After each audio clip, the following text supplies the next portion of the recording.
मेरा आज का ये केस इतना ज़्यादा अनबिलीवेबल है कि इसको उस देश की कोर्ट ने रेयरेस्ट ऑफ रेयर माना। और जब भी इस केस का टाइम पूरे साल में एक बार आता है तब वहाँ रहने वाले लोग इस केस को हमेशा याद करते हैं। स्पेशली इस केस के अंदर मैं जो कुछ आपको बताऊंगा वो मैंने अपनी तरफ से ऐड नहीं किया, वो सारा डॉक्यूमेंटेड है और आपको इंटरनेट पर सोर्सेज में मिल जाएगा। इस पूरी स्टोरी के सोर्सेज लिंक नीचे आपको डिस्क्रिप्शन में भी मिल जाएंगे, वहाँ जाकर आप वेरीफाई कर सकते हैं।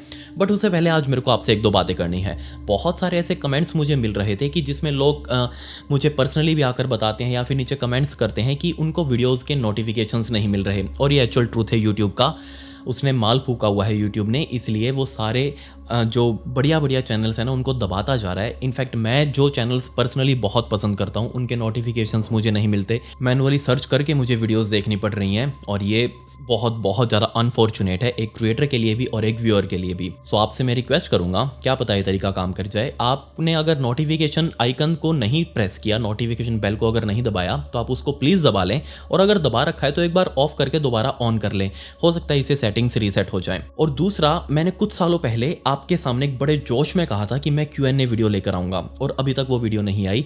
मैं आप सभी से माफ़ी चाहता हूँ इसके लिए। सो आप स्पेशली अपने कमेंट्स अब नीचे लिख सकते हैं, अपने सवाल मुझसे पूछ सकते हैं। आप यहाँ भी नीचे कमेंट कर सकते हैं या फिर मेरे साथ इंस्टाग्राम पर आकर अपने सवाल दे सकते हैं मुझे। मैं कोई खास वीडियो नहीं बनाऊंगा Q&A की, मैं आने वाली हर वीडियो के अंदर 5 सवाल जो होंगे आपके जैसे जैसे सवाल होंगे उनमें से 5 सवाल मैं आपके पिक करूंगा। हर वीडियो के अंदर 5 अलग अलग सवाल पिक करूंगा, इससे आपके सारे क्वेश्चंस भी क्लियर हो जाएंगे और एक Q&A भी हो जाएगा। सो आप अपना सवाल नीचे जरूर लिखिएगा, जो भी आप मुझसे पूछना चाहते हो, जानना चाहते हो, मैं उसका रिप्लाई आपको जरूर करूंगा। बट उससे पहले जवाब तो मुझे भी चाहिए है। आप क्यों नहीं दे रहे? 20,000 बार लाइक करने में आपको दिक्कत क्या आ रही है? इसका जवाब आप मुझे जरूर दे दें। कर दो ना यार, सब्सक्राइब बटन के ऊपर भी क्लिक कर दे, कमेंट्स में पिक में लिख दें, लेट्स डाइव इन।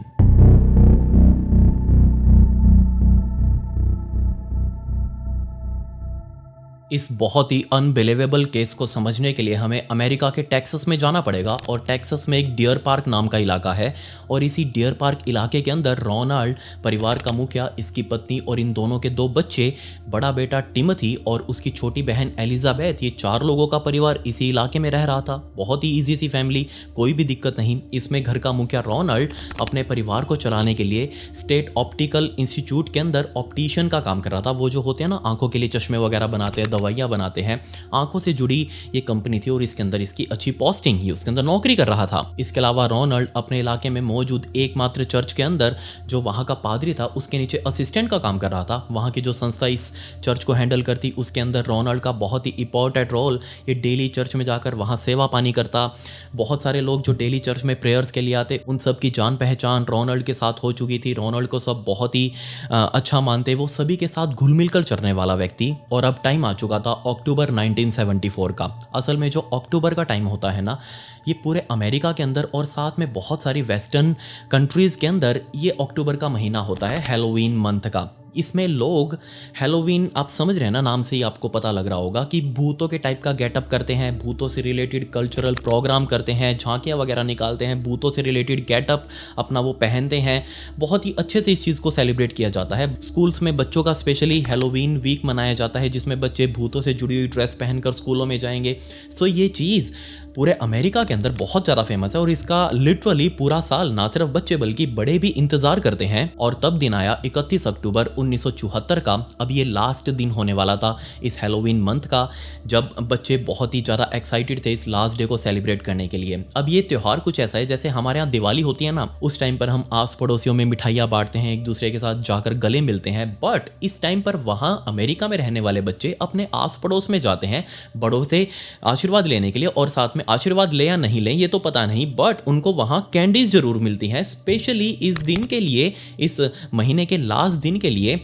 वहाँ हर घर के अंदर तैयारियां की जाती हैं क्योंकि उनको पता है कि आसपास के मोहल्ले में या फिर दूसरे मोहल्ले के बच्चे भी अपना ग्रुप बना कर आएंगे, दरवाजा खटखटाएंगे और उनको बदले में कुछ ना कुछ कैंडीज वगैरह, टॉफी या फिर कुछ गिफ्ट वगैरह देना पड़ेगा। इसलिए वहाँ के लोग पहले से तैयारी करके रखते हैं। इनफैक्ट बहुत सारे लोग तो अपने घरों के बाहर बोर्ड लगा कर रखते हैं कि हमारे पास गिफ्ट्स हैं हैलोवीन बच्चों के लिए, आप आइए, अपना कुछ भी गेटअप जो आपने पहना हो आप हैलोवीन वाला वो हमें दिखाइए और उसके बदले हम आपको गिफ्ट देंगे। इसमें मेनली छोटे बच्चे या तो वो अपने माता पिता के साथ जाएंगे, क्योंकि छोटे छोटे बच्चे वो अकेला उनका घर से बाहर निकलना सेफ नहीं, इसलिए माँ बाप के साथ जाकर ये बच्चे बाहर खड़े होकर किसी भी घर के ट्रिक और ट्रीट ऐसे चिल्लाएंगे, क्योंकि ये इनका तरीका है हैलोवीन की गिफ्ट वगैरह मांगने का। और अब क्योंकि हैलोवीन मंथ एंड होने वाला था, इसलिए रोनाल्ड के घर पर मौजूद दोनों छोटे छोटे बच्चे रात होते ही अपने माता पिता से जिद करने लगे कि देखो मम्मी पापा, हमारे घर पे कितने बच्चे आए गिफ्ट मांगने के लिए, हम अभी तक कहीं नहीं गए, आज लास्ट दिन है, प्लीज़ आज तो हमें कहीं बाहर ले चलिए। इन दोनों की माँ ने तो मना कर दिया कि नहीं, आज मैं बहुत ज़्यादा बिजी हूँ, मुझे अपना खाना वाना बनाना है। रोनाल्ड उसने कहा कि ठीक है कोई बात नहीं, मैं फ्री हूँ, मैं तुम दोनों को अपने साथ लेकर चलूंगा ट्रिक और ट्रीट मांगने के लिए। तब दोनों बच्चे टिमोथी और एलिजाबेथ अपने पिता का हाथ पकड़कर घर से बाहर निकले, और बाहर से ही आसपास का माहौल देखकर दोनों बच्चे बहुत ज़्यादा खुश थे, क्योंकि आसपास के बहुत सारे बच्चे और भी निकले हुए थे घरों में ट्रिक और ट्रीट मांगने के लिए। इसने रोनाल्ड ने कहा कि चलो यहाँ तो पहले से ही बच्चे मांग रहे हैं, हम किसी दूसरे इलाके में चलते हैं। पास ही में मौजूद ये जो डियर पार्क इलाका था, इसके बिल्कुल बराबर वाली दूसरी कॉलोनी जिसको पैसेडीना टेक्सास के नाम से जाना जाता है, तो यहाँ रोनाल्ड ने कहा दोनों बच्चों को कि चलो हम उस कॉलोनी में चलते हैं, पैसेडीना कॉलोनी में चलते हैं, वहाँ तुमको अच्छी ट्रिक और ट्रीट मिल जाएगी। तब ये दोनों बच्चे अपने हाथ हिलाते हुए अपने पिता के साथ आराम से चलते चलते पैदल ही उस तरफ जा रहे थे, और तभी बीच रास्ते में रोनाल्ड को अपना पड़ोसी मिला। उसके भी दोनों बच्चे अपने पिता के साथ ट्रिक और ट्रीट मांगने के लिए निकले हुए थे। रोनाल्ड ने अपने पड़ोसी से हाथ मिलाया और कहा कि देखो दोनों बच्चे जिद कर रहे हैं, मुझे इनके साथ जाना जरूरी है, मैं इन दोनों को लेकर पैसेडीना टेक्सास की तरफ जा रहा हूँ। अब जैसे ये बात सामने वाले उन दोनों पड़ोसी के बच्चों ने सुनी, वो भी जिद करने लग गए अपने पिता से कि हमें भी उस तरफ लेकर चलो, हमें भी उस तरफ लेकर चलो। वो उसका पिता भी जिद के आगे हार गया कि चलो ठीक है, कोई दिक्कत नहीं है, मैं रोनाल्ड के साथ ही हूँ और हम दोनों भी चलते हैं तुम्हारे साथ। सो चारों बच्चे और ये रोनाल्ड और उसका दोस्त यानी टोटल 6 लोग अब ये पैसेडीना टेक्सास की तरफ गए। अब रात वैसे ही हो चुकी थी, घना अंधेरा हो चुका था। धीरे धीरे लोग पैसेडीना टेक्सास में पहुंच चुके थे। काफ़ी घरों की लाइट सब ऑफ हो चुकी थी और काफ़ी घरों के बाहर अभी भी बोर्ड लगा हुआ था कि कैंडीज अवेलेबल।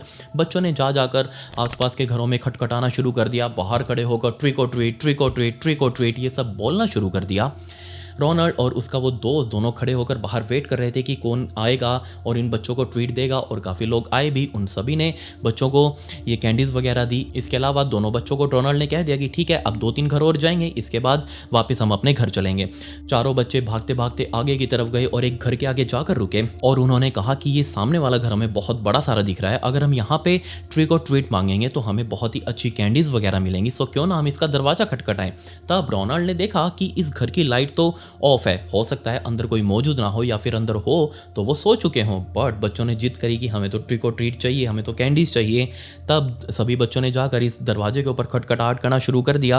रोनाल्ड और उसका दोस्त पीछे खड़े होकर वेट कर रहे थे कि कब इसका मालिक दरवाज़ा खोलेगा और इन बच्चों को कैंडीज वगैरह देगा। बट काफ़ी देर तक दरवाज़ा खटखटाने के बाद भी अंदर से कोई रिस्पॉन्स नहीं आया। बच्चे बहुत ज़्यादा उदास हो चुके थे। बच्चों को पता था कि धीरे धीरे टाइम जा रहा है और इसके बाद बहुत ज़्यादा लेट हो जाएगा और उनको घर वापस जाना पड़ेगा, इसलिए उन्होंने कहा कि चलो किसी और घर पर चलते हैं। बट रोनाल्ड ने कहा कि हमने इतनी देर वेट किया है और यहाँ घर के बाहर कोई ताला भी नहीं लगा हुआ, सिर्फ लाइट ही ऑफ है। लाइट ऑफ होने का मतलब ये नहीं है कि अंदर कोई ना हो सकता है अंदर हो और वो बाहर ना आना चाह रहा हो। सो एक काम करो, तुम लोग आगे जाकर मांगो, मैं यहाँ खड़ा होकर वेट करता हूँ कि क्या पता हमारी खटखटाहट सुनकर कोई उसका जवाब देने के लिए आ जाए। सो वेट करते हैं। सो रोनाल्ड के दोनों बच्चे उसके पड़ोसी के साथ और उसके पड़ोसी के दोनों बच्चे, पांचों लोग आगे की तरफ जा चुके थे। रोनाल्ड पीछे खड़ा हुआ और तभी उसने देखा कि सामने जो दरवाजा था, जिस घर के सामने खड़े होकर वो वेट कर रहा था, उसका दरवाजा खुला और उसके अंदर से एक शैडोई फिगर उसने अपना हाथ बाहर निकाला और उसके हाथ में पिक्सी स्टिक्स मौजूद थी। Total 5 pixie sticks. अब ये पिक्सी स्टिक्स क्या बीमारी है मैं आपको बता दूं, आपने भी बहुत बचपन में खाई होगी। चूरन, हाँ चूरन ही कहते हैं उसको, मैंने भी बहुत खाई है। आपने याद आपको प्लास्टिक एक पॉलीथीन के अंदर आती थी लंबी सी स्टिक और उसको हम ऊपर से फाड़ कर ऐसे मुंह में घुमा घुमा कर उसका सारा चूरन निकाल लेते थे, उसको इंग्लिश में पिक्सी स्टिक कहा जाता है। और इस हाथ को देखकर रोनाल्ड बहुत ज़्यादा हैरान कि ये क्या बीमारी है, इस बंदा भी पूरा बाहर नहीं आ रहा, इसने दरवाजा भी बस थोड़ा सा ही खोला है। But at the end Ronald को बस वो पिक्सी स्टिक्स चाहिए थी। रोनाल्ड धीरे धीरे चलते हुए उस बंदे के पास गया और सामने जो पिक्सी स्टिक उसके हाथ पर पड़ी हुई थी, उसने वो 5 चूरन की डंडियां उठाई और अपने हाथ में लेकर सामने मौजूद बंदे को थैंक्स करके वहां से निकल चुका था। थोड़ी दूर आगे चलने पर उसको अपने बच्चे और अपने बच्चों वाला वो ग्रुप पूरा दिख गया। उसने सभी की तरफ आवाज लगाई और सारे लोग रोनाल्ड के पास आ चुके थे। रोनाल्ड ने 5 पिक्सी स्टिक्स अपने हाथ में रखी और सामने खड़े बच्चों को दिखाया कि देखो उसी घर से मुझे 5 पिक्सी स्टिक्स मिली हैं और ये काफ़ी बड़ी भी हैं। वो बंदा सही में बहुत ही अच्छा था, लेकिन सभी बच्चों ने पूछा कि वो उसने दरवाज़ा खोल भी दिया। रोनाल्ड ने कहा कि हाँ खोला, लेकिन वो बंदा बाहर नहीं आया, जैसे उसका हाथ ही बाहर आया था और मुझे तो बस पिक्सी स्टिक्स से मतलब था, मैंने पिक्सी स्टिक्स ले ली तुम सबके लिए, ये लो तुम्हारी। तब इस पॉइंट पर रोनाल्ड ने 2 पिक्सी स्टिक तो अपने पड़ोसी वाले बच्चों को एक एक उनको दे दी, 3 पिक्सी स्टिक्स अपने बच्चों के लिए रख ली और फाइनली अब रोनाल्ड ने कह दिया कि चलो बहुत हुआ, अब आज का हैलोवीन यहीं ख़त्म करते हैं, अगले साल अब देखेंगे, चलो अब अपने घर वापस चलें।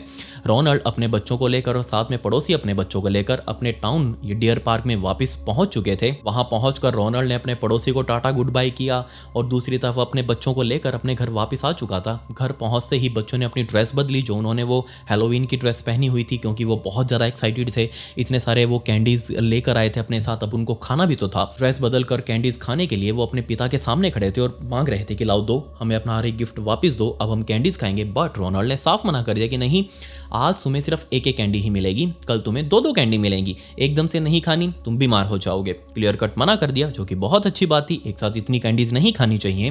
तब रोनाल्ड ने दोनों बच्चों से पूछा कि तुम्हें बताओ कौन सी कैंडी खानी है।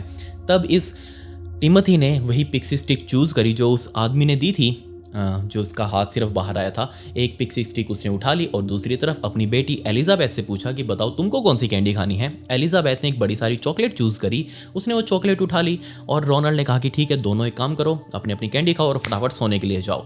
तब एलिजाबेथ ने अपनी कैंडी खोली, उसको चबा कर वो खा चुकी थी और साइड में खड़े हुए टिमोथी ने भी अपनी पिक्सी स्टिक को खोलना शुरू किया, बट उसके हाथ अभी इतने स्ट्रांग नहीं थे कि उसका ऊपर वाला वो जो सील थी उसको तोड़ पाए। तब रोनाल्ड ने कहा कि ठीक है, लाओ मुझे दो, मैं इसको खोल कर देता हूँ तुम्हें। रोनाल्ड उस पिक्सी स्टिक को लेकर पास ही मौजूद एक टेबल पर गया, वहाँ उसने कैंची रखी हुई थी और उस कैंची से उस पिक्सी स्टिक को ऊपर से काट दिया। रिमेंबर, हम भी तो ऐसे करते थे, दांत में डाल के ऐसे उसको खींच देते थे और बाद में वो सारा प्लास्टिक मुंह से थूक कर वो ऐसे निचोड़ देते थे अपने मुंह में और सारा चूरन हमारे मुंह में आ जाता था।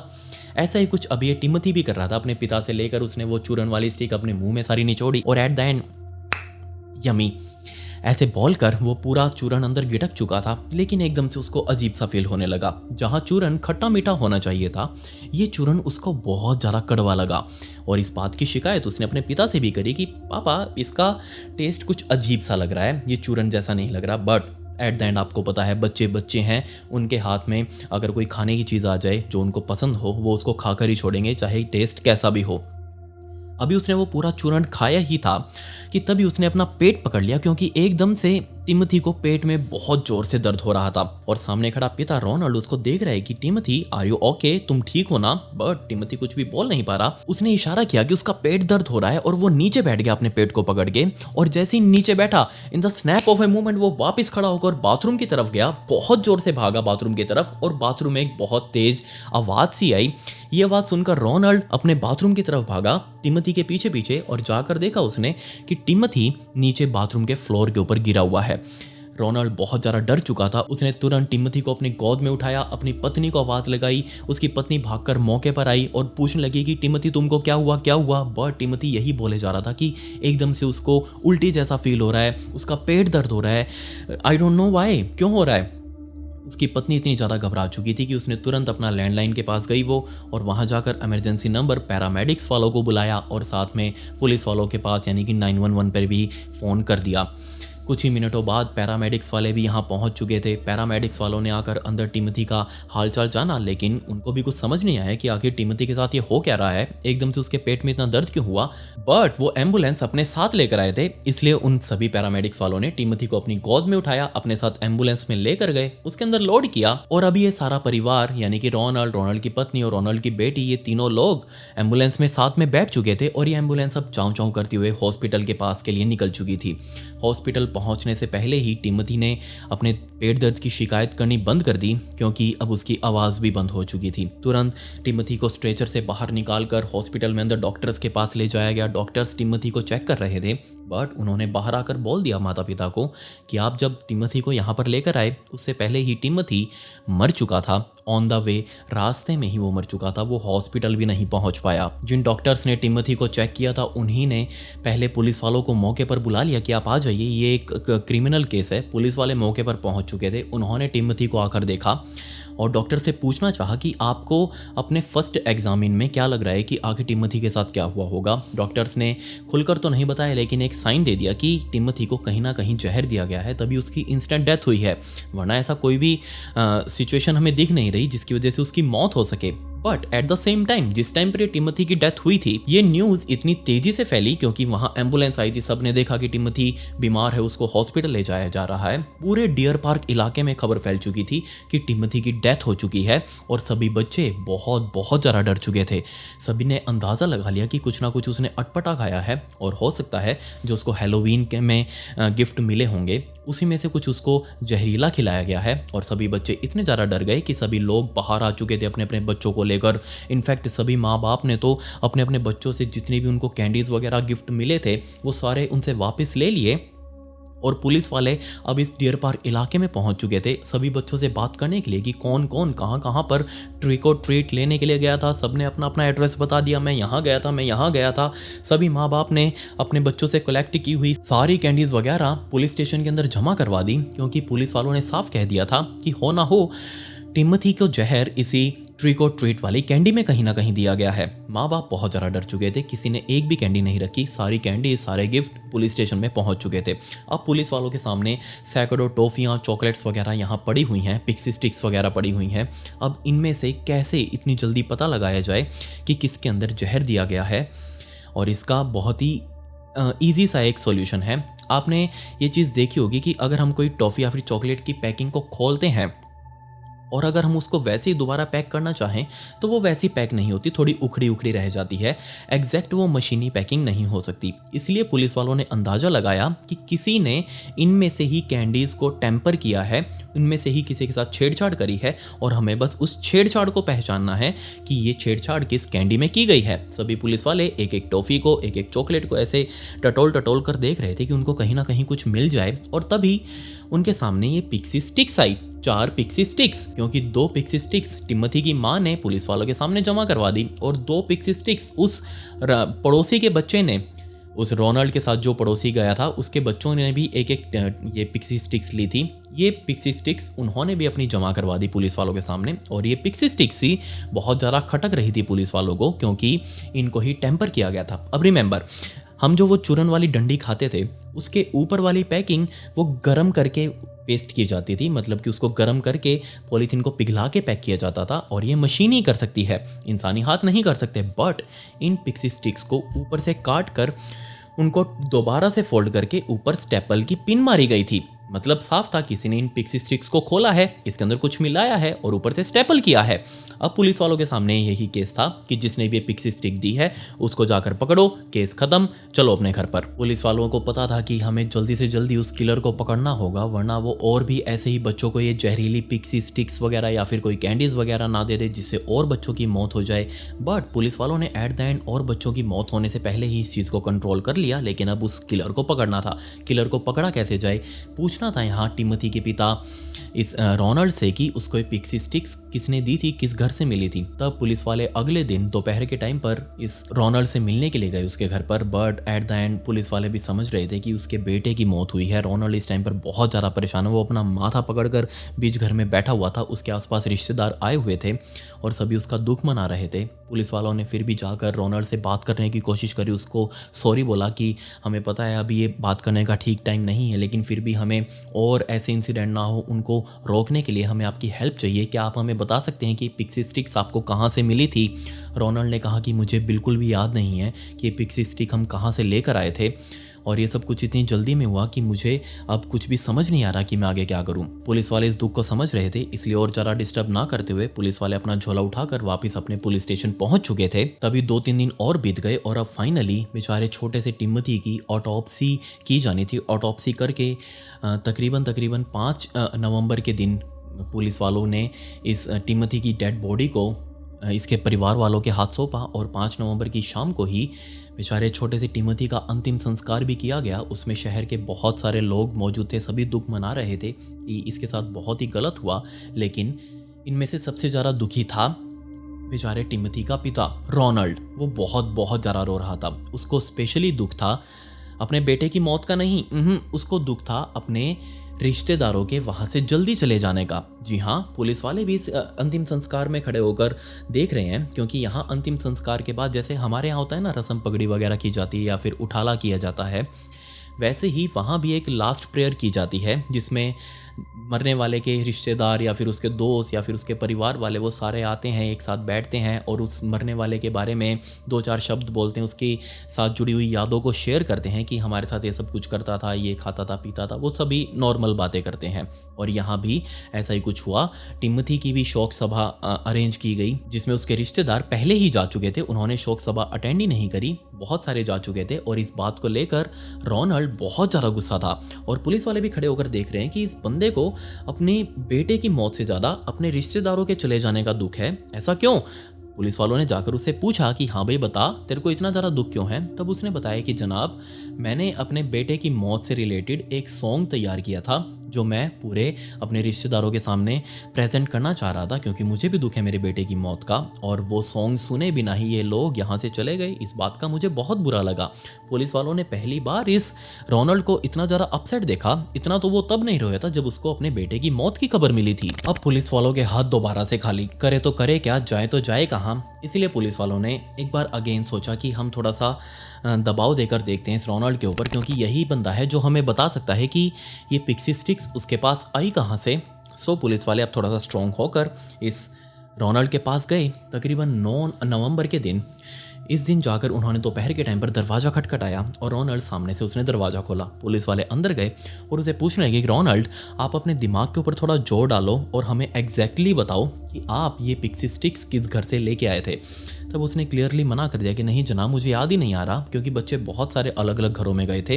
ये पिक्सी स्टिक्स किसने दी थी मुझे एग्जैक्टली याद नहीं है। बट पुलिस वालों ने कहा कि रोनाल्ड, अगर तुम नहीं बता पाओगे तो हम तुम्हारे बेटे के किलर को नहीं पकड़ पाएंगे, और दूसरा ये चीज़ एक सस्पिशन का माहौल क्रिएट कर रही है, क्योंकि हमें किलर को किसी भी तरीके से पकड़ना है, इसलिए आप हमारी हेल्प करिए। अब जब ये बात रोनाल्ड ने सुनी कि अगर उसने किलर का घर नहीं बताया तो सस्पिशन उसके ऊपर आएगा, तब उसने अपने दिमाग के ऊपर जोर डाला और in the snap of a moment उसने कहा कि जनाब, मुझे याद आया कि मैंने ये पिक्सी स्टिक अपने बच्चों को किस घर से दिलवाई थी, चलो मैं आपको लेकर चलता हूँ। अब ये रोनाल्ड तुरंत कूदकर पुलिस वालों की गाड़ी में बैठ चुका था और पुलिस वालों की गाड़ी अब चाँव चाँव करते हुए सीधा पैसेडीना टेक्सास की तरफ जाने लगी। और एक एक गली खंगालते हुए रोनाल्ड सारे घरों को देखता हुआ जा रहा था कि वो कौन सा घर है। और तभी उसने एक घर की तरफ इशारा किया कि जनाब, यही घर है जहां से मुझे ये पिक्सी स्टिक्स मिली थी मेरे बच्चों को।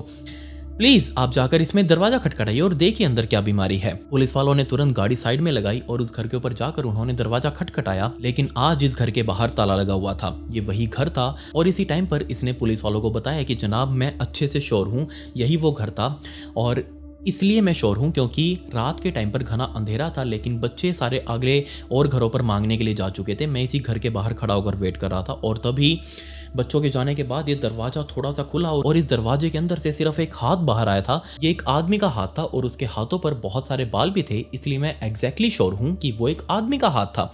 और इस आदमी ने अपना चेहरा नहीं दिखाया, अंदर घना अंधेरा था, लाइट ऑन नहीं थी, इसलिए मैं उसका चेहरा नहीं देख पाया। सिर्फ मैंने उसके हाथ से पिक्सी स्टिक्स उठाई और मैं वहां से निकल लिया था अपने बच्चों के लिए। पुलिस वालों ने और जोर जोर से दरवाजा खटखटाना शुरू किया, लेकिन दरवाजे के ऊपर ताला लगा हुआ था। इसलिए पुलिस वालों ने आस पड़ोसियों से पूछताछ करनी शुरू करी कि आखिर इसका मालिक कौन है, कहाँ रहता है, क्या करता है। और तब पूछताछ में पता चला कि इस घर का मालिक असल में एयरपोर्ट के ऊपर कैबिन क्रू का काम करता है और अभी वो अपनी नौकरी पर ही होगा।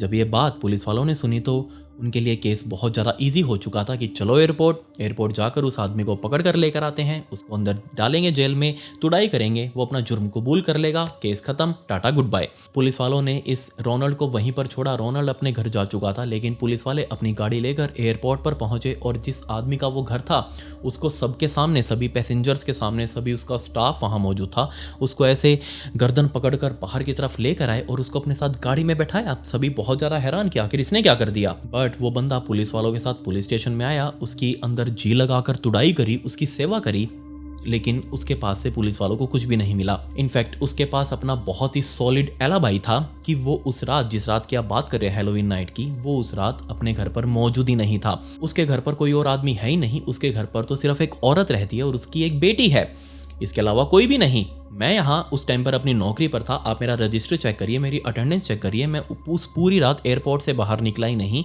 तो मेरे घर में से कोई क्यों ही किसी को पिक्सी स्टिक्स देगा। तब पुलिस वालों ने पूछा कि तुमने उस रात अपने घर की लाइट क्यों ऑफ कर रखी थी। इस आदमी ने बताया कि जनाब, उस रात मेरे बीवी बच्चे यहाँ मौजूद थे, अभी तो वो अपने मायके पर गई हुई है, बट उस रात मेरे बीवी बच्चे आसपास के बच्चों को बहुत सारे ट्रिक और ट्रीट दे रहे थे, लेकिन जल्दी ही हमारी कैंडीज वगैरह खत्म हो चुकी थी, लेकिन बच्चे अभी भी बार बार आकर परेशान कर रहे थे, इसलिए मेरी वाइफ ने परेशान होकर लाइट बंद कर दी। मैं अपनी नौकरी पर आ चुका था और लाइट बंद करने से बच्चों को ये हो जाता है कि अंदर वाले या तो है नहीं घर पर या फिर वो सो चुके हैं, इसलिए इनको डिस्टर्ब ना करें, इसलिए मैंने लाइट बंद करवा दी। मेरे बीवी बच्चे सो चुके थे, मैं अपनी नौकरी पर आकर ज्वाइन कर चुका था। अब क्योंकि इस आदमी के खिलाफ पुलिस वालों के पास कोई भी सबूत नहीं था, इसलिए मजबूरन इस आदमी को पुलिस वालों को छोड़ना पड़ा और कहा कि ठीक है, तुम अपने घर जाओ, लेकिन हम तुम्हारे ऊपर नज़र बना के रखेंगे। वो आदमी अपने घर आ चुका था, लेकिन पुलिस वालों के हाथ अगेन खाली कि अब करे तो करे क्या, इस आदमी ने तो अपने हाथ खड़े कर दिए, अब हम कहाँ जाएं। तब पुलिस वालों ने अपना दिमाग लड़ाया और सोचा कि ये रोनाल्ड ही था जिसने हमें इस घर के बारे में बताया था, और ये रोनाल्ड का बिहेव भी कुछ हमें ठीक नहीं लग रहा शुरू से ही। सो हमें कहीं और तहकीकात करने से पहले इस रोनाल्ड को ही खंगाल लेना चाहिए कि आखिर ये क्या बीमारी है, इसकी हमें पूरी कुंडली अभी तक मिली नहीं है, इसको ही खंगालते हैं पहले। सो जब पुलिस वालों ने इस रोनाल्ड को खंगाला तो पुलिस वालों को बहुत सारी चटपटी बातें इसके बारे में पता लगी। असल में इस रोनाल्ड ने पिछले 10 सालों के अपने करियर में 21 बार जॉब बदली थी। अगर हम एक एवरेज देखें तो ये 6 महीने से भी कम टाइम में अपनी नौकरी बदल रहा था। बट ऐसा क्यों? चलो मान लेते हैं नौकरी बदलना कोई भी क्राइम नहीं है। हो सकता है कि उसको अपनी नौकरी पसंद ना आ रही हो, या फिर जहां वो काम कर रहा है उसका काम किसी को पसंद ना आ रहा हो, बहुत सारे रीजंस हो सकते हैं। नौकरी बदलना कोई गलत नहीं है। लेकिन जब पुलिस वालों ने इसके एम्प्लॉयर से बात करी कि क्यों आपने इसको नौकरी से निकाला या फिर ये क्यों छोड़ कर गया, तो सभी ने लगभग मोस्टली ने यही बोला कि जनाब, ये एक अजीब आदमी है, ये हमेशा चोरी करता हुआ पकड़ा गया। 21 की 21 नौकरियां इसको चोरी करने की वजह से बदलनी पड़ी। जहां पर भी नौकरी करता वहां चोरी करने लग जाता, इसलिए ज़्यादा टाइम ये कहीं पर भी नहीं टिका। दूसरा, पुलिस वालों को पता लगा कि ये बंदा तकरीबन 1 लाख US डॉलर्स के कर्जे के अंदर है, और ये कर्जा ले लेकर इसने जुए सट्टे और अपनी अयाशी में उड़ा दिया। 1 लाख US डॉलर्स 1974 के, आज से लगभग 50 साल पुरानी बात कर रहा हूं मैं, अपने यहाँ के तकरीबन 92 लाख रुपए। उस टाइम के 92 लाख रुपए बहुत ज्यादा होते थे। अब सोच लीजिए 50 साल बाद 92 लाख आज भी बहुत ज्यादा है, लेकिन अब तो उनकी वैल्यू करोड़ों में होगी। और ये बंदा अपनी नौकरियों पर चोरी ही सिर्फ इसलिए कर रहा है ताकि वो वहां से पैसा उठा कर अपना कर्जा चुका सके, लेकिन अभी भी उसका कर्जा इतना पेंडिंग है। इनफैक्ट उसने बहुत सारे बैंकों से लोन भी ले रखा है। एक बैंक से लोन लेकर दूसरे का चुका दिया, दूसरे से लेकर तीसरे का चुका दिया। बहुत सारे बैंकों ने तो इस रोनाल्ड को डिफॉल्ट घोषित किया हुआ है, इसका बैंक अकाउंट तक नहीं खोलते। ये भी चलो उसकी पर्सनल लाइफ थी, इसमें भी पुलिस वाले कुछ इंटरफेयर नहीं कर सकते। अगर उसने चोरी की है तो उसको सजा मिलेगी। बट पुलिस वालों को अब एक बहुत ही अजीब बात पता चली। ये कांड हुआ था बेचारे टिमोथी के साथ 31 अक्टूबर 1974 की रात को। इससे तकरीबन 10 महीनों पहले, यानी कि जनवरी 1974 में, इस रोनाल्ड ने अपने दोनों बच्चों के, खुद के ऊपर नहीं लिया, अपनी पत्नी के ऊपर नहीं लिया, सिर्फ इसने अपने दोनों बच्चों का लाइफ इंश्योरेंस लिया।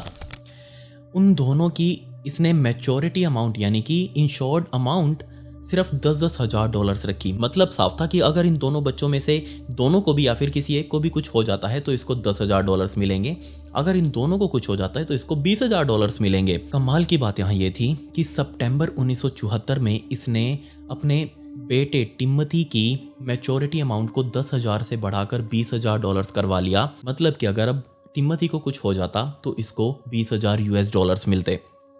पुलिस वालों के लिए ये चीज़ बहुत ज़्यादा सस्पिशियस थी कि इसने सिर्फ अपने बच्चों का इंश्योरेंस क्यों लिया, खुद का नहीं लिया, अपनी पत्नी का नहीं लिया।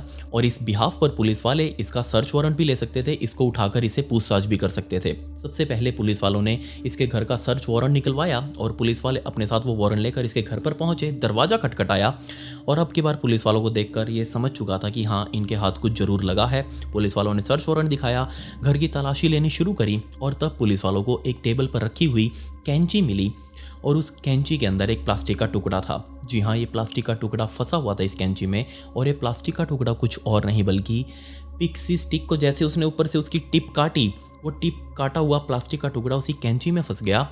और अब पुलिस वालों के लिए एक बहुत ही बड़ा सबूत बनने वाला था। इस केस के अंदर तुरंत पुलिस वालों ने ग्राउंड बनाकर इस रोनाल्ड को गिरफ्तार किया, अपने साथ लेकर गए, उसे बहुत ही तगड़े तरीके से पूछताछ करी, अच्छे से सेवा करी इसकी जी लगाकर, लेकिन फिर भी इसने कबूला नहीं कि इसने कुछ किया है, लेकिन सारे सबूत इसके खिलाफ थे। इसको गिरफ्तार करने के बाद एक विटनेस, इसका ही प्रोफेसर, जहां ये रोनाल्ड पढ़ा करता था जिस यूनिवर्सिटी में, उसी यूनिवर्सिटी का प्रोफेसर पुलिस वालों के पास आया। उसने गवाही दी कि जनाब अभी कुछ दिनों पहले ही ये रोनाल्ड मेरे पास आया था और इसने मुझसे आते ही स्पेसिफिकली एक ही सवाल पूछा कि सर कौन सा जहर सबसे पावरफुल रहता है किसी की जान लेने के लिए। अब क्योंकि वो प्रोफेसर था, वो अपने स्टूडेंट को टीच कर रहा है और उसने बता दिया कि साइनाइड ये सबसे पावरफुल जहर है, ये किसी की भी जान मिनटों में ले सकता है। और यहाँ मैं आपको बता दूं कि टिमोथी बेचारे छोटे से उस बच्चे की बॉडी के अंदर इतना साइनाइड मिला था कि वो 3 बड़े पूरे अडल्ट लोगों की जान लेने के लिए काफ़ी था। वो तो था ही अभी छोटा सा बच्चा, उसके लिए तो नाम मात्र साइनाइड ही बहुत था। इसके बाद एक और दुकानदार सामने आया जो कि वहाँ केमिकल्स की एक बहुत बड़ी दुकान चला रहा था। ये बंदा आकर पुलिस वालों को बताता है कि सर मेरे पास एक बंदा आया था जिसने डॉक्टर्स वाली ड्रेस पहनी हुई थी, ब्लू कलर का उसने कोट पहना हुआ था और उसने आकर मुझसे साइनाइड खरीदा था। मैं एग्जैक्टली उसको नहीं पहचानता क्योंकि उसने अपना मुंह ढक रखा था और हो सकता है ये बंदा आपका रोनाल्ड ही हो। अब रिमेंबर मैंने आपको बताया था कि रोनाल्ड स्टेट ऑप्टिकल की कंपनी के अंदर वहाँ काम कर रहा है और वहाँ इनका ड्रेस कोड है ब्लू कोट, वो डॉक्टर्स वाला पहनना, क्योंकि ये आंखों से रिलेटेड चीज़ें बनाते हैं, इनका काम है वो ब्लू कोट पहनना। और ये रोनाल्ड उसी ब्लू कोट को पहनकर उसी दुकान से जाकर साइनाइड खरीद कर लेकर आया था। इस रोनाल्ड का फंडा साफ था, इसको चाहिए थे $20,000 अपने बच्चों की जान लेकर। अगर एक बच्चे की जान लेगा टिमोथी की तो 20,000 मिलेंगे, अपनी बेटी के साथ मिलेगा तो उसके बदले 10,000 और मिलेंगे। इसको अपने बच्चों के अंदर $30,000 का जिंदा चेक दिख रहा था जिसको ये कभी भी क्लियर करवा सकता था। और तब इसने प्लान बनाया इसी हैलोवीन नाइट का, ताकि वो किसी और के ऊपर इल्ज़ाम डाल सके कि उसने किया होगा। जनाब मेरे को इसके बारे में कुछ भी नहीं पता। फाइनली जून 1975 में इस केस के ऊपर फैसला आया जिसमें कोर्ट ने इसको प्रॉपर गिल्टी माना कि हाँ इसने सारे कांड किए हैं, क्योंकि उस टाइम पर कोई डीएनए टेक्नोलॉजी नहीं थी जिससे पुलिस वाले इसका ग्राउंड और ज़रा क्लियर कर सकें कि हाँ भाई जो पिक्सी स्टिक्स मिली थी उसके ऊपर इस रोनाल्ड के डीएनए सैंपल्स है या नहीं। उस टाइम पर ऐसी कोई भी टेक्नोलॉजी नहीं थी, लेकिन जो सबूत पुलिस वालों के पास थे वो इनफ थे इस रोनाल्ड को अपनी सज़ा दिलवाने के लिए। लेकिन ये अभी भी अपनी इनोसेंस को मेंटेन रखे हुए था कि नहीं, उसने अभी तक नहीं कबूला कि उसने कुछ किया हुआ ऐसा। वो बार बार रो रहा था कि मैं अपने बेटे के साथ ऐसा कुछ क्यों करूँगा, लेकिन सारे सबूत साफ थे क्योंकि इंश्योरेंस कंपनी वालों ने फ़ोन करके बता दिया था कि जनाब ये जो आपका रोनाल्ड है ना, 31 अक्टूबर की रात को बेचारे उस टिमोथी की मौत हुई है और ये सुबह 9:30 बजे हमको फ़ोन करके कहता है कि मेरा बेटा निकल लिया, उसके इंश्योरेंस के $20,000 फटाफट से दे जाओ आकर मुझे। इसको अपने बच्चों के अंदर सिर्फ और सिर्फ पैसा दिख रहा था। खैर जून 1985 में पहले 70 मिनट तो इस पूरे केस के ऊपर बहस चली जिसके अंदर इसको गिल्टी साबित किया गया और बाद में 51 मिनट और लिए जजेस ने इस केस के ऊपर फैसला सुनाने के लिए और इसको फैसले के तौर पर सेंटेंस्ड टू डेथ, यानी कि जजेस ने इस केस को रेयरेस्ट ऑफ रेयर माना और इस केस में टिमोथी के पिता रोनाल्ड को मौत की सज़ा सुनाई गई और मौत की सज़ा का दिन रखा गया 31 मार्च 1984 का, यानी कि अब इसको 10 साल के आसपास जेल में बिताने थे और फाइनली इसको 31 मार्च 1984 को डेथ पेनल्टी दी जानी थी। इसको जेल के अंदर शिफ्ट किया गया। लेकिन अच्छी बात यहाँ ये थी पुलिस वालों ने बहुत ही बढ़िया काम किया क्योंकि इसने अलग अलग जगह पिक्सी स्टिक्स वो बांट रखी थी, 2 अपने पड़ोसियों के बच्चों के पास, एक अपने खुद के पास और एक अपनी बेटी को इसने दे रखी थी, जबकि एक पिक्सी स्टिक उसका बेटा टिमोथी खा चुका था जिससे उसकी जान गई। अगर वो पड़ोसी वाले बच्चे और साथ में एलिजाबेथ भी उस पिक्सी स्टिक्स को उस टाइम पर खा लेते तो उनकी भी मौत निश्चित थी क्योंकि उनके अंदर साइनाइड मिला हुआ था। और दूसरा, एलिजाबेथ की तो उस टाइम पर किस्मत ही थी, लक बाय चांस वाली बात थी कि उसके पिता ने उसके सामने पिक्सी स्टिक भी रखी थी चूज करने के लिए और कैंडीज भी रखी थी और जस्ट एलिजाबेथ ने वो कैंडी उठा ली, चॉकलेट उठा ली, उसने पिक्सी स्टिक नहीं उठाई। अगर वो चूरन वाली डंडी उठा लेती तो उसकी भी मौत हो जाती। खैर जिस बैरक के अंदर इस रोनाल्ड को रखा गया उसमें आसपास और भी जो कैदी मौजूद थे, जब उनको पता चला कि रोनाल्ड इस कांड में अंदर आया है, उन्होंने इसकी जेल के अंदर भी बहुत अच्छे से सेवा करी, इसकी अच्छी तुड़ाई करी। और कमाल की बात यहाँ ये थी कि सभी कैदियों ने मिलकर कोर्ट में एक पेटिशन लगाया कि जब 31 मार्च 1984 के दिन इसको डेथ पेनल्टी देंगे तो आप प्लीज़ हम सबके सामने दीजिएगा। और कोर्ट ने इस पेटिशन को मान भी लिया और तब दिन आया 31 मार्च 1984 का, जब रात को तकरीबन 11:30 बजे के आसपास इस रोनाल्ड को उसी जेल के, टेक्सास की जो सेंट्रल जेल है, इसी जेल के अंदर जो ग्राउंड मौजूद है उस ग्राउंड के बिल्कुल बीचों बीच लाया गया। तकरीबन 300 से भी ज़्यादा कैदी इसके आसपास खड़े थे और सभी बहुत ज़ोर ज़ोर से इसके ऊपर हाई हाई हाई हाई चिल्ला रहे थे और साथ में स्लोगन लगा रहे थे, ट्रिक और ट्रीट, ट्रिक और ट्रीट, ट्रिक और ट्रीट का। ऐसे ऐसे वो बार बार बोल रहे थे। इनफैक्ट बहुत सारे लोग तो, बहुत सारे कैदी ही अपने साथ पोस्टर्स वगैरह, पैम्पलेट्स वगैरह बनाकर लेकर आए थे जिसमें इसको वो ट्रिक और ट्रीट देकर चिल्ला रहे थे। ये जो फोटो आप अभी अपनी स्क्रीन के ऊपर देख रहे हैं, ये एक्चुअल उस टाइम की फोटो है जिस टाइम पर कैदी अपने हाथ में वो पोस्टर्स लेकर इसके किए का अंदाज़ा लगवाने की कोशिश कर रहे थे कि इसने कैसा कांड किया है, कितना बेरहम था वो। खैर थोड़ी देर बाद इन कैदियों की भीड़ को चीरते हुए एक डॉक्टर अपने हाथ में सिरिंज लेकर आया और इसने तुरंत इस रोनाल्ड की जो ये होती है ना हमारी बाइसेप्स, इन बाइसेप्स के ऊपर वो टीका लगा दिया, लीथल इंजेक्शन, जिससे कुछ ही मिनटों बाद तड़प कर इस रोनाल्ड की मौत हो चुकी थी। खैर इससे आपको क्या समझ में आया, दुनिया कितनी बेरहम हो सकती है। एक बाप और बेटे का रिश्ता या फिर बच्चों का और माता पिता का रिश्ता सबसे पवित्र माना जाता है। हम कहते हैं कि माता पिता से बढ़कर हमारा शुभ चिंतक कोई नहीं हो सकता, लेकिन फिर कुछ ऐसे एग्जाम्पल सामने आ जाते हैं जो सच में दिल को तोड़ कर रख देते हैं। आप मुझे बताइए कि आपने इस केस से क्या सीखा। अगर आपको मुझे कुछ और इसके बारे में सजेस्ट करना हो तो नीचे कमेंट्स में ज़रूर लिखें और आप अपने सवाल और जवाब भी नीचे कमेंट्स में लिख सकते हैं। मुझे आपके सवाल चाहिए ताकि मैं उनका रिप्लाई कर सकूं, या फिर अगर आपको मुझे पर्सनली कुछ बताना हो तो ये मेरी इंस्टाग्राम आईडी, इसका लिंक आपको डिस्क्रिप्शन में भी मिल जाएगा। यहाँ आकर आप मुझसे बातें कर सकते हैं। साथ ही मैंने इसी इंस्टाग्राम के ऊपर ब्रॉडकास्ट चैनल भी बना रखा है जिसके अंदर मैं स्टोरी से रिलेटेड बैक स्टोरी फुटेज और फोटोज़ और साथ ही अपनी लाइफ से रिलेटेड अपडेट्स वगैरह वहीं डालता हूं। तो आपके हाथ से फॉलो बटन जरूर क्लिक हो जाना चाहिए। सवाल और जवाब नीचे कमेंट कर दो। खैर पिछली वीडियो का शाउट आउट राधा शर्मा को and comment pick me to get a shout out in next video. मिलते हैं अगली वीडियो में। ये वीडियो देखने के लिए धन्यवाद।